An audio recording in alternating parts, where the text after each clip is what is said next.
बिटिया से छेड़खानी करने चला था रियाज। पुलिस ने भी रियाज को दिला दी यमराज की याद। जिस हादसे की लड़की से छेड़छाड़ वही तोड़ दिया। यशस्वी प्रधानमंत्री नरेंद्र मोदी जी के विजन और माननीय मुख्यमंत्री योगी आदित्यनाथ जी के मार्गदर्शन में नए भारत के नए उत्तर प्रदेश ने बेसिक शिक्षा में नवाचारी मॉडल अपनाकर विद्यार्थियों की उम्मीदों को दी है नई उड़ान। ऑपरेशन कायाकल्प के माध्यम से कक्षा 1 से कक्षा 8 तक के बेसिक शिक्षा परिषदीय विद्यालयों में स्मार्ट क्लासेस एवं ICT लैब्स के साथ शिक्षकों को वितरित किए गए हैं टैबलेट्स। PM ई-विद्या चैनल एवं दीक्षा पोर्टल पर विषयवार शैक्षिक वीडियो तथा बेसिक शिक्षा परिषद की वेबसाइट पर पाठ्य पुस्तक कराई गई हैं उपलब्ध। प्राथमिक एवं उच्च प्राथमिक विद्यालयों में मध्याह्न भोजन, पीने का शुद्ध पानी और टॉयलेट जैसी मूलभूत सुविधाओं के साथ यूनिफॉर्म, स्कूल बैग, जूता मोजा एवं स्टेशनरी उपलब्ध कराने के लिए विद्यार्थियों के अभिभावकों के खाते में 1200 रुपए किए जा रहे हैं ट्रांसफर। वनटांगिया ग्रामों में स्कूल एवं 18 मंडलों में अटल आवासीय विद्यालयों के निर्माण के अतिरिक्त परिषदीय विद्यालयों का मुख्यमंत्री अभ्युदय कॉम्पोजिट विद्यालयों के रूप में किया जा रहा है उन्नयन। स्कूल चलो अभियान, शारदा प्रोग्राम एवं इंटरैक्टिव डिजिटल एजुकेशन जैसे अभिनव प्रयासों से ड्रॉप आउट रेट में आई है गिरावट। यूपी में एजुकेशन सिस्टम के ट्रांसफॉर्मेशन से विद्यार्थियों के सपने हो रहे हैं साकार। काम दमदार, डबल इंजन सरकार।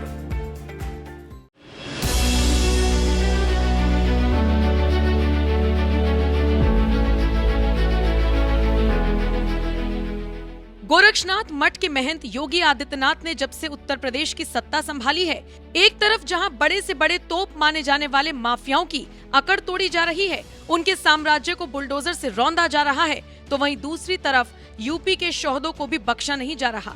क्योंकि सीएम योगी ने पहले ही चेतावनी दे दी थी कि राह चलते बेटी के साथ अगर किसी ने छेड़छाड़ की तो अगले चौराहे पर उस शोहदे का इंतजार यमराज कर रहा होगा। हम लोगों ने पहले कहा है कि कानून प्रत्येक नागरिक को सुरक्षा प्रदान करेगा, लेकिन राह चलती हुई किसी बेटी के साथ अगर किसी ने छेड़छाड़ करके उसकी सुरक्षा में सेंध लगाने का कार्य किया तो अगले चौराहे पर उस सोहदे का इंतजार यमराज कर रहा होगा। उसको फिर यमराज के यहां भेजते से कोई रोक नहीं पाएगा। भगवाधारी मुख्यमंत्री योगी आदित्यनाथ की इस चेतावनी को लगता है 65 साल के बुढ़े रियाज ने हल्के में ले लिया था। इसीलिए जिला मुजफ्फरनगर की सड़कों पर सरेआम एक लड़की से छेड़छाड़ करने लगा। लेकिन अब यही छेड़छाड़ उसे भारी पड़ती दिख रही है, क्योंकि बाबा की पुलिस ने उसका ऐसा इलाज किया, देखकर शोहदों की रूह कांप जाएगी।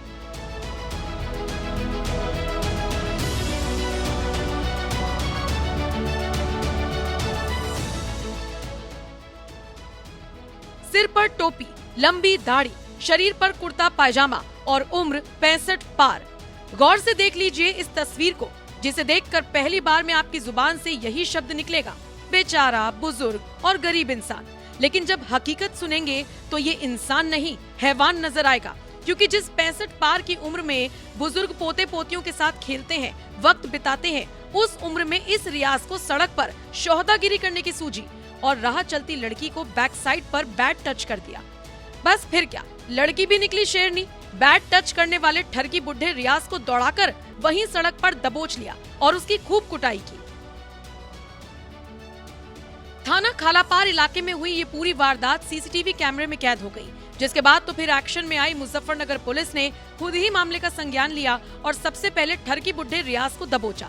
फिर जिस हाथ से लड़की को बैट टच किया था, पुलिस ने उसका वही हाथ तोड़कर सलाखों के पीछे पहुंचा दिया। सड़क पे चलने वाली एक महिला के साथ एक व्यक्ति ने उसके साथ दुर्व्यवहार किया तथा उसके साथ बैट टच किया, उसके हिप पे बैट टच किया और उसके बाद वो भाग रहा, महिला उसे उसकी पीछा कर रही है। इस वीडियो को देखा गया। हालांकि इस संबंध में थाना खालापार पे किसी व्यक्ति द्वारा कोई कंप्लेंट नहीं किया गया। बहरहाल पुलिस ने उस वीडियो का स्वतः संज्ञान लेते हुए बैट टच करने वाले उस व्यक्ति को सीसीटीवी कैमरे के आधार पर ट्रैक करना शुरू किया। तकरीबन 50 की संख्या में कैमरे को देखा गया। देखते देखते वह व्यक्ति ट्रेस हुआ, जिसका नाम रियाज पुत्र नूर मोहम्मद, जो कि पान मंडी का रहने वाला, थाना कोतवाली नगर का।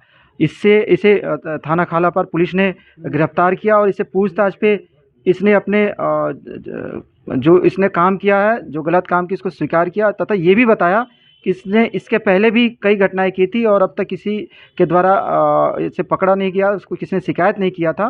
बहरहाल खालापार पुलिस ने अच्छा काम किया और इसे गिरफ्तार करके इसे 170 बीएनएस के तहत चालान किया जा रहा है और इसकी हम लोग प्रयास करके इसे जेल भेजना सुनिश्चित करें। इस ठरकी रियाज का यूपी पुलिस ने जो इलाज किया, सोशल मीडिया पर भी उसकी खूब चर्चा हो रही है। जैसे अंकित तिवारी नाम के एक यूजर ने लिखा, 65 की उम्र में बुढ़ऊ रियाज पर जवानी चढ़ी तो महिला को कर दिया बैड टच। सीसीटीवी में हुई पूरी करतूत कैद, महिला ने मौके पर जड़ दिए 7 झापड़। मुजफ्फरनगर पुलिस ने भी बजा दी बुढ़ऊ की बैंड। संजय त्रिपाठी नाम के एक यूजर ने लिखा, मुजफ्फरनगर में सड़क पर खड़ी महिला के साथ छेड़छाड़ करने वाला मुल्ला रियाज को तत्काल ट्रीटमेंट मिल गया। यति शर्मा नाम के एक यूजर ने लिखा, उत्तर प्रदेश मुजफ्फरनगर में सड़क पर खड़ी महिला के पीछे से उसे छेड़ने वाले बुजुर्ग रियाज को पहले तो वहीं पीटा गया, फिर पुलिस ने ऐसी डोज दी कि अब वो उंगली कुछ दिन आराम करेगी। 65 की उम्र में ठरकीपना दिखा रहे रियाज को पुलिस ने जो सबक सिखाया, सोशल मीडिया पर उसकी कुछ इसी तरह से तारीफ हो रही है। तो वहीं आपको बता दें, ये कोई पहली बार नहीं जब रियाज ने किसी लड़की के साथ छेड़छाड़ की हो। उसकी आदत में शुमार है छेड़खानी करना और ये बात खुद उसने पुलिस पूछताछ में स्वीकार भी की, लेकिन अभी तक किसी ने उसकी शिकायत नहीं की थी, जिससे उसका हौसला बढ़ता गया। लेकिन इस बार छेड़खानी करना उसे भारी पड़ गया, क्योंकि इस बार खुद महिला ने उसे सड़क पर ही दबोचकर थप्पड़ों की बारिश कर दी। तो वहीं पुलिस ने भी करीब 50 सीसीटीवी फुटेज खंगालकर उसे पहले दबोचा और फिर जिस हाथ से छेड़छाड़ की थी वही हाथ तोड़ दिया। यूपी पुलिस की इस कार्रवाई पर अब आपका क्या कहना है? अपनी राय हमें कमेंट कर जरूर बताएं। साथ ही सीएम योगी ने कुछ ही दिन पहले यूपी की कानून व्यवस्था पर क्या कुछ कहा था, वो भी सुन लीजिए। करना होगा।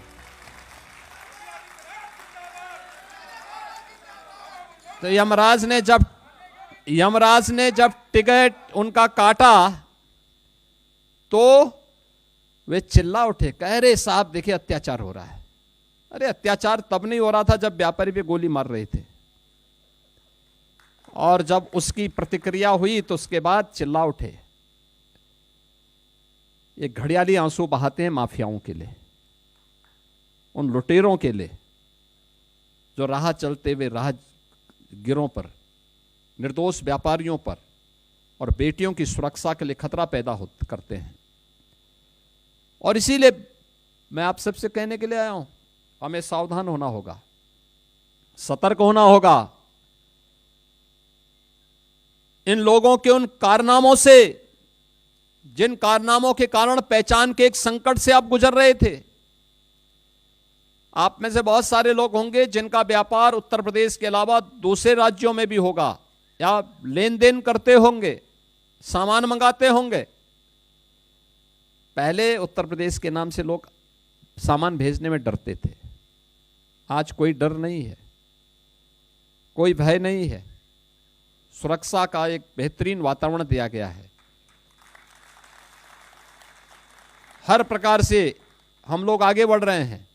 ये प्रक्रिया आगे इसी रूप में आगे बढ़ती रहनी चाहिए।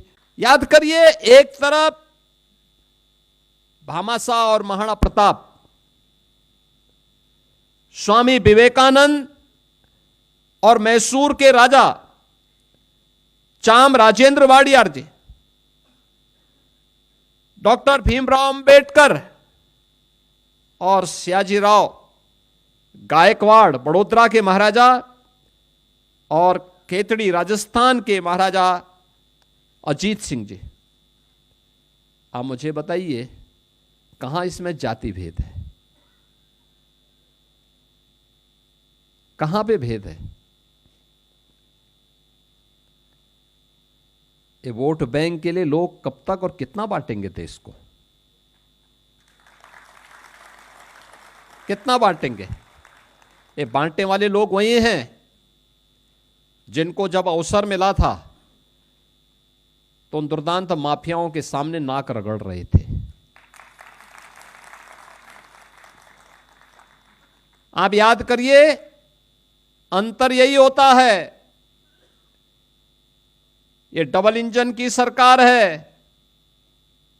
आदरणीय प्रधानमंत्री जी की प्रेरणा से जब सकारात्मक सोच के साथ सरकार कार्य करती है तो हमने यहां के परंपरागत उद्यम को प्रोत्साहित करने के लिए वन डिस्ट्रिक्ट वन प्रोडक्ट की योजना चलाई। करोड़ों लोगों को रोजगार मिला, व्यापारियों को अपने प्रोडक्ट को एक प्लेटफॉर्म प्राप्त हुआ और वो एक्सपोर्ट का एक नया केंद्र बन गया। लेकिन इस जाति के नाम पर बांटने वाले लोगों ने माफियाओं के सामने सत्ता को गिरवी रख दिया था और इन्होंने वन डिस्ट्रिक्ट वन माफिया देकर के प्रदेश की कानून व्यवस्था को पूरी तरह सत्यानाश करके रख दिया था। ये वही लोग हैं, आज भी ये लोग घूमते हैं, क्योंकि पहले तो नौकरी के नाम पे वसूली करते थे। आज जब वसूली का धंधा बंद हो गया, गुर्गों की दुकानों को बंद करा दिया गया, अब ये लोग जाति के नाम पर बांटने का काम कर रहे हैं। जगह जगह जाकर के जगह जगह जा रहे हैं। मैं तो बार बार इस बात को कहता हूं कि बटोगे तो कटोगे।